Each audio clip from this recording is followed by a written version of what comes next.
7 सप्टेंबरला दिसणारं हे जे चंद्रग्रहण आहे ते भारतासह संपूर्ण आशिया, संपूर्ण आफ्रिका, त्याचप्रमाणे ऑस्ट्रेलिया, न्यूझीलंड, नॉर्वे आणि संपूर्ण युरोप, अंटार्क्टिका या सर्व प्रदेशांमध्ये दिसणार आहे. त्यामुळे इथे जे लोक राहत आहेत त्यांनीही नक्कीच काळजी घ्यायला पाहिजे. आपल्या पंचांगामध्ये राशी परित्वे फळ कसं मिळणार आहे ह्या ग्रहणाचं ते दिलेलं आहे, ते मी तुम्हाला सांगते.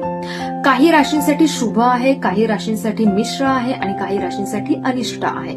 मग ज्या राशींसाठी अनिष्ट फळ दिलेले आहे त्या राशीच्या लोकांनी हे ग्रहण बघू नये. सो मी आता तुम्हाला सांगते की कोणत्या राशींसाठी शुभ ठरणार आहे.